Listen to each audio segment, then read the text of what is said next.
Bonjour tout le monde, c'est Paul de Crypto Formation. Aujourd'hui, on a une vidéo vraiment importante où est-ce qu'on va parler du potentiel énorme de la blockchain dans plusieurs sphères de notre vie. Et là, on va parler de la gouvernance, des votes, des plateformes d'identité digitale, comment tout ça va ensemble. Et on va parler de comment la blockchain peut s'intégrer dans tout ça. Donc, gardez votre esprit ouvert, partagez cette vidéo à quelqu'un que vous aimez parce que je pense que ça va être vraiment intéressant. Et au début de la vidéo, on va parler pendant 30 secondes du Bitcoin et des altcoins à court terme. Donc, avant de commencer la vidéo, rappelez-vous que je ne suis pas un conseiller financier. Donc, tout ce que je dis dans la vidéo, ce n'est que du divertissement et je ne suis qu'un gars dans son bureau qui est là pour vous parler sur YouTube. Donc, ceci étant dit, commençons la vidéo. Commençons en regardant le Bitcoin. On voit que le Bitcoin est sur le point d'aller chercher les sommets historiques là, autour des 64 000 $ dans les prochaines semaines. On va peut-être voir un retest des 50 000 $ dans les prochains jours, mais ensuite, si ça tient, on va vers le haut. Donc, ça regarde très bien. Et comme je vous expliquais dans la vidéo précédente, je vous expliquais que la dominance du Bitcoin allait probablement atteindre les 47% jusqu'à 50%. On a déjà atteint 47%. Peut-être qu'on va aller plus haut. Pendant ce temps-là, on voit les altcoins qui se traitent de côté pour l'instant. Mais encore une fois, la question reste la même. Est-ce qu'on change ces altcoins pour aller vers du Bitcoin? Ou est-ce qu'on accepte d'avoir des altcoins qui se traitent de côté, voire qui descendent un petit peu, et qu'on sait que ça va finir avec une alt season qui va nous donner des très gros gains dans les altcoins?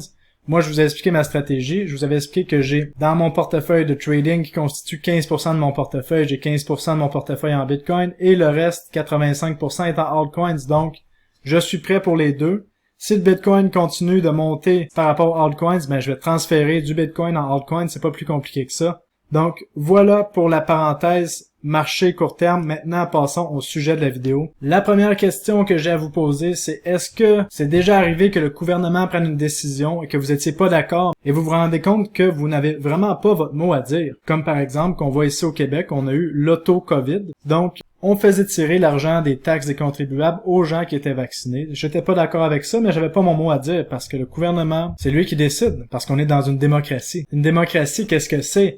Ben, normalement, c'est un régime politique où est-ce que les citoyens peuvent participer aux décisions politiques par le vote. Ou, la deuxième définition, c'est que les citoyens peuvent élire un groupe de personnes qui va prendre des décisions pour eux. Et au Canada, en France, un peu partout dans le monde, c'est ça qu'on fait. Une fois aux 4 ans au Canada, en France, vous, c'est une fois aux 5 ans. Vous avez le droit d'avoir la démocratie dans votre pays. Vous avez votre mot à dire. Donc, au Canada, une fois aux 4 ans, ça veut dire qu'une fois par 1461 jours, vous avez le droit de donner votre opinion parce que, comme on vous dit, votre vote change quelque chose. Et en France, ben, rajoutez 365 jours à ce chiffre-là et vous savez au combien de temps vous avez le droit d'avoir votre mot à dire. Mais ce qu'on nous dit, c'est qu'on est en train d'élire des gens qui vont travailler pour nous. Donc, vous voyez le schéma ici, nous, le peuple, on élit un gouvernement qui va être au-dessus de tout et qui travaille pour nous. Donc, le peuple est en haut du gouvernement. C'est ça qu'on se fait dire parce qu'on est dans une démocratie. Mais est-ce que c'est vraiment le cas? De un, que le peuple a décidé d'élire ce petit groupe de personnes, de députés ou de gens qui siègent dans des sièges, ben, de moins en moins, le système devient de moins en moins efficace si on regarde au Canada. Mais regardez les résultats du vote ici. On voit c'est le Parti libéral du Canada qui a gagné avec 32,52% des votes de ceux qui ont voté, alors que le Parti conservateur a fini en deuxième position avec 33,71% des votes. Donc on voit que c'est le nombre de sièges qui fait qu'on remporte une élection et non le nombre de votes. Donc ce qui fait en sorte que le vote n'est plus populaire maintenant, ça y va avec le nombre de sièges, donc tout n'est que stratégie. Et en plus de ça, on a un gouvernement minoritaire. Et ce qu'il faut comprendre en plus, c'est qu'il y a moins de 60% des Canadiens qui ont voté. Exactement 58,7% des Canadiens ont voté. Donc on a élu le gouvernement en place avec un total de 19,12% de tous les votes canadiens. Qu'est-ce qui est pas beaucoup si on regarde ça? On parle d'à peine 1/5 de la population qui était d'accord d'avoir le gouvernement en place, d'avoir Justin Trudeau en place. Donc avec 19% de la population canadienne, on a élu le gouvernement en place et par la suite, pour les prochains 4 ans, le peuple n'a rien à dire, on doit se soumettre à 100% à tout ce que les députés et le gouvernement va décider. Si on se fie à l'optique que le gouvernement travaille pour nous avec ce graphique-ci, ben c'est merveilleux. Mais je vais vous expliquer quelle est la perception que la plupart des gens ont maintenant du gouvernement en place. Voici ce qu'on est en train de voir. je vois que nous, le peuple, et les petites et moyennes entreprises, on travaille comme des acharnés pour s'en sortir, alors que, vous voyez, la ligne noire ici est très importante. On voit le gouvernement qui ne travaille pas pour nous, le peuple. À l'inverse, l'énergie s'en va de l'autre côté. Le gouvernement travaille pour les banques, les grosses corporations et les banques centrales à nos dépens. Donc, nous, le peuple, nous sommes la vache à lait pour les banques, les grosses corporations et les banques centrales. Le gouvernement serait en fait finalement qu'un porte-parole. Par exemple, si vous allez vous acheter une automobile, une Toyota, le gouvernement, c'est le vendeur de Toyota. Et il travaille pour qui? Pour Toyota. Qui est Toyota? Les banques centrales, les banques et les grosses corporations. Et toute votre valeur, votre énergie, votre temps, votre argent s'en va vers tout ce qui se trouve en haut de la ligne noire ici. Et pourquoi je dis ça?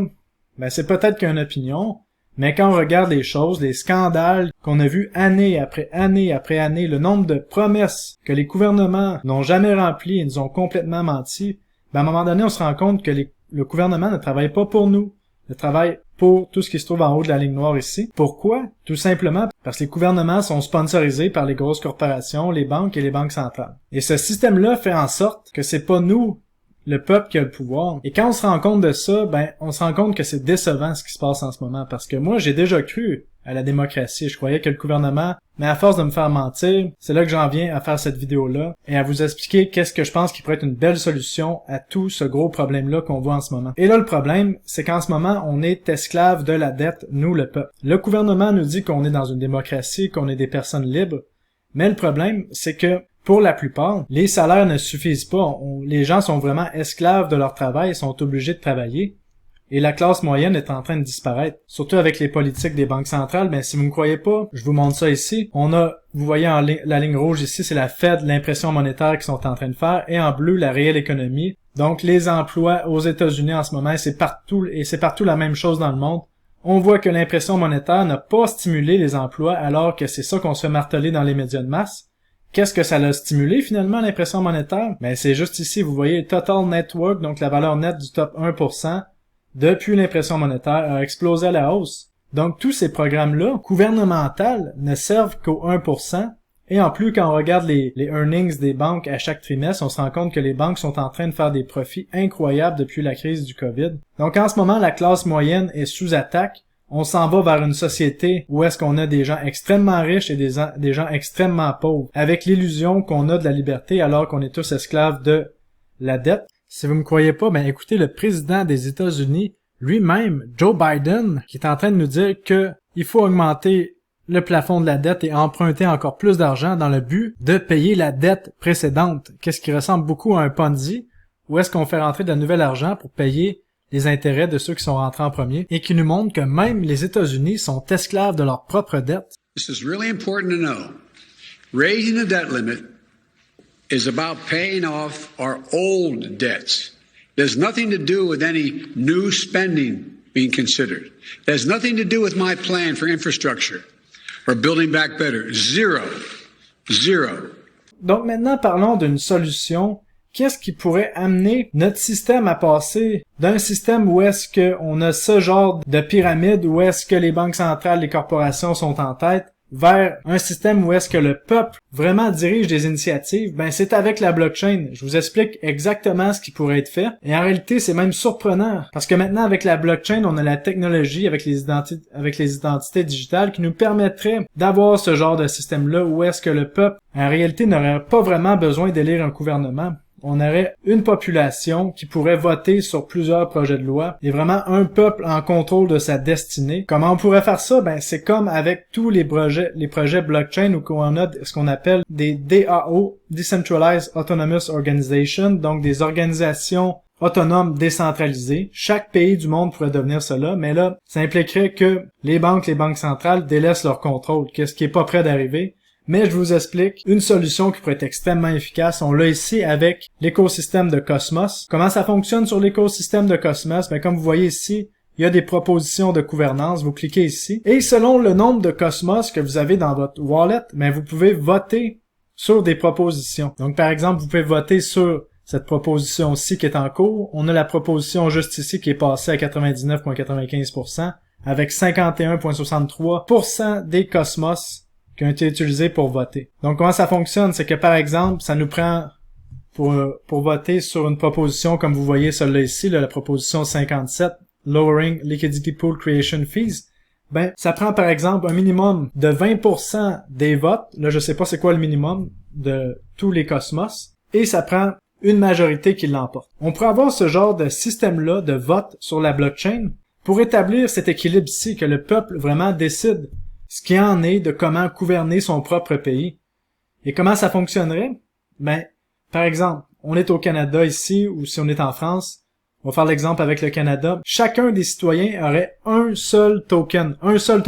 Pas comme sur Cosmos, que si vous avez plusieurs tokens, par exemple, si j'avais 5% de tous les Cosmos, quand je mets mon vote, ça vaut beaucoup plus cher que quelqu'un qui a juste 1% de tous les Cosmos. Ben, avec l'idée que chaque personne aurait un seul token, ça ferait en sorte que le gouvernement en place qui est élu pourrait proposer des projets de loi, des nouveautés, des budgets, et le peuple voterait avec son token. Donc, chaque personne aurait un seul token, et tout le monde serait égal, contrairement à ce qu'on voit avec les écosystèmes de blockchain en ce moment, de Proof of Stake, où est-ce que plus que vous avez d'argent et de tokens, plus que votre vote vaut cher. Donc, ce serait la grosse nuance, et on pourrait voter sur les projets de loi qui sortiraient, et ça impliquerait que le gouvernement travaille pour nous. Donc, dans le modèle actuel, avec le vote, c'est comme si le peuple donnait leur token au gouvernement pendant 4 ans, et à ce petit groupe de personnes-là. Alors que maintenant, avec la technologie en place, on n'a plus besoin du tout de faire ça. Et on sait qu'il n'y a rien de moins efficace qu'un gouvernement dans la vie. Donc, à la question qui construirait nos routes, ben, ce serait certainement plus du tout le gouvernement, parce qu'on sait que au Canada, je sais pas si c'est comme ça partout en Europe, il y a une corruption énorme. Et surtout au Québec, ici, ça coûte déjà 30% plus cher faire 1 kilomètre d'asphalte qu'ailleurs. Et en plus, on a de l'asphalte de très mauvaise qualité qui se détruit année après année de façon incroyable. Ce qu'il faut retenir dans tout ça, c'est qu'il n'y a rien de plus inefficace qu'un gouvernement. Et pourquoi le gouvernement n'a pas déjà instauré ce système de vote-là? C'est soit par incompétence, stupidité ou par malice. Ça, seul l'avenir va nous le dire. Et pour revenir au modèle un token, un citoyen, et là, il y aurait un gros problème que je verrais avec ça, c'est comment inciter les gens à voter, comment impliquer les gens vraiment en politique. Ben là, il faudrait qu'il y ait des incitatifs, soit économiques ou autres, qui permettraient aux gens de voter. Et aussi, comme je parlais avec mon bon ami Quentin, peut-être qu'il pourrait avoir même la possibilité de déléguer son vote, par exemple, si c'est un sujet économique, à quelqu'un qui s'y connaît plus. Pour ce vote-ci seulement. Ensuite, votre token vous revient pour les autres votes. Parce que si vous vous connaissez moins en économie, c'est correct de déléguer votre vote à quelqu'un qui vous explique et qui va dans le même optique que vous. Parce qu'on peut pas être expert dans tous les champs. Mais par contre, on aurait au moins notre destin entre nos mains et ça ferait un gros changement de ce qu'on voit actuellement. Et là, qu'est-ce que ça prendrait pour pouvoir vraiment voter sur une blockchain? Mais ça prendrait ce qu'on appelle les identités digitales. Donc, on va rentrer dans le sujet des identités digitales maintenant. Et ce qui est important de comprendre, c'est que les identités digitales peuvent être utilisées pour le bien ou pour le mal. Si on les utilise pour le bien, ben les identités digitales nous permettraient d'avoir nos données entre nos mains. Donc, par exemple, pour tout ce qui est de s'identifier pour un compte de banque, un compte de courtage, ben nous-mêmes, on aurait nos identités en main à la place de donner toutes nos informations d'identité à des intermédiaires qui, après, par la suite, on ne sait pas qu'est-ce qu'ils font avec nos informations d'identité, on ne sait pas où c'est storé, et on sait qu'en ce moment, à chaque semaine, on entend un nouveau piratage par rapport à une base de données où est-ce que des gens se font voler leur identité. Donc, c'est pour ça que les identités digitales deviennent de plus en plus importantes. Et si on s'en va vraiment vers une économie digitale, vers un monde digital, ben on a besoin d'une identité digitale. Ça devient un must à partir de là. Et un autre point positif des identités digitales, ben ça va diminuer beaucoup les coûts aux entreprises pour tout ce qui est la conformité. Et lorsque j'ai fait mes recherches pour trouver les 5 meilleurs projets d'identité digitale, ben j'ai découvert que toutes les grosses corporations, on parle de Google, de IBM, de Facebook, de Microsoft, sont tous en ce moment en train de travailler vers une solution qui va pouvoir donner une identité digitale. Donc, qu'est-ce que ça veut dire? C'est qu'il y a vraiment quelque chose qui se passe là. Et de quelle façon ça pourrait être mal utilisé? Ben, c'est faire comme la Chine avec leur crédit social, où est-ce que si vous dites un mauvais mot, vous perdez une cote de votre crédit social. Si vous vous tenez avec les mauvaises personnes, vous perdez une cote. Si vous votez pas comme le pouvoir en place, le désir, ben, vous perdez encore une fois votre cote de crédit. Aussi, qu'est-ce qui va être vraiment important si on a un vote avec nos identités digitales, c'est qu'il y ait un système qui permet que la blockchain sait qu'on a voté, mais par contre, elle ne sait pas pour qui on a voté, et ça, on pourrait faire ça avec des solutions de type Zero Knowledge Proof, mais là, les explications du Zero Knowledge Proof dépassent vraiment le but de la vidéo, mais ça va être important que tout ce qu'on fait sur la blockchain reste privé, parce que si c'est pas privé et que ça peut être censuré, mais là, à ce moment-là, on n'est pas très avancé avec les identités digitales. Donc, il y a des moyens d'utiliser les identités digitales pour faire du mal, alors qu'il y a des moyens d'utiliser les identités digitales pour le bien. Et là, je vais vous parler de 5 projets qui travaillent sur les identités digitales pour le bien. Et ensuite, on va aller voir comment les identités digitales pourraient être utilisées contre nous, finalement. Donc, vraiment, c'est un couteau à double tranchant. Mais allons voir qu'est-ce qui se fait de bon du côté des identités digitales. Bon, les projets que je vous parle aujourd'hui, est-ce que c'est bon de les acheter? Ben ça, honnêtement, j'en ai aucune idée parce que je sais pas quand est-ce que les identités digitales vont devenir à la mode, quand est-ce que ça va devenir un cycle de hype et que tout le monde va vouloir en acheter. Donc de mon côté, je vais vous dire dans mon portefeuille, j'ai aucun des projets que je vais vous parler aujourd'hui, mais je les surveille quand même depuis un certain temps. Mais je pense que ça vaut la peine de les avoir sous notre radar. On a premièrement Ontology, qui est une plateforme d'identité digitale. Donc vous allez retrouver toutes vos informations. Par exemple, votre passeport va être dans un bloc de la blockchain, votre permis de conduire. Et c'est seulement que vous qui avez accès à votre identité digitale avec un numéro de hash. Et vous pouvez avoir accès soit avec un code ou avec les données biométriques. Donc, qu'est-ce qui devient à la mode aussi, les données biométriques? C'est par exemple si vous scannez votre visage ou votre empreinte digitale. Donc ça va vous permettre de donner accès aux entités que vous voulez à certains documents de votre identité et à pas tous les documents de votre identité. Donc vraiment, c'est sûr que Ontology est un projet intéressant à ce niveau-là. Et vraiment, la grosse thématique de ces projets-là, c'est d'avoir nos données entre nos mains et que c'est nous qui est en contrôle de qui peut voir nos données d'identité. Parce que dans un monde digital, notre identité va devenir vraiment un actif important. Maintenant, un autre projet intéressant à surveiller, c'est IOTA, qui est le projet de Internet des objets, Internet of Things, j'allais dire, qui a une division aussi pour tout ce qui est les identités digitales. Donc, de ce côté-là, surveillez ça parce qu'on sait que IOTA a une très bonne technologie, pas utilisée pour le moment, mais qui peut être vraiment intéressante pour les identités digitales. On voit leur solution juste ici, là, vous voyez, juste ici, d'identité digitale, les Smart City, Industrial Internet of Things. Il y a vraiment beaucoup de projets dans IOTA. Comme troisième projet, on a ici Share Token à surveiller, qui est vraiment intéressant, un plus petit market cap, qui est backé par Tencent, une des plus grosses entreprises en Asie. Et on voit leur solution d'identité digitale. Là, c'est une application là, qui permet vraiment, par exemple, de classer ses documents de gouvernement, documents de santé, mettre ses infos de base et encore une fois c'est sur la blockchain et c'est seul nous qui a le contrôle de nos clés privées et comme vous voyez ici là ça permettrait d'avoir facilement accès à certaines solutions là, comme par exemple services financiers, quand on veut acheter un billet d'avion, ce genre de choses là, on peut tout notre données se centraliser à un endroit que seul nous on aurait accès là. Par exemple quand on veut faire une location d'automobile, s'inscrire à un cours, tout le genre de choses où est-ce qu'on a besoin d'avoir plein de courriels, plein de mots de passe, ben là tout serait centralisé avec une application, un code de hash et le problème avec tout ça, c'est tout ce qui est centralisé sur une application, mais ça fait un point d'attaque, donc parfois c'est un petit peu plus risqué. Mais encore là, les solutions d'identité digitale sont en train de devenir de plus en plus raffinées et meilleures, et là on voit plusieurs essais-erreurs qui sont en train de se faire par plusieurs compagnies. Quatrième projet de crypto, on a Civic ici, qui est un des classiques là, qui a eu son ICO en 2017, là, si je me souviens bien. Ah ouais, c'est ça. Je m'en souviens.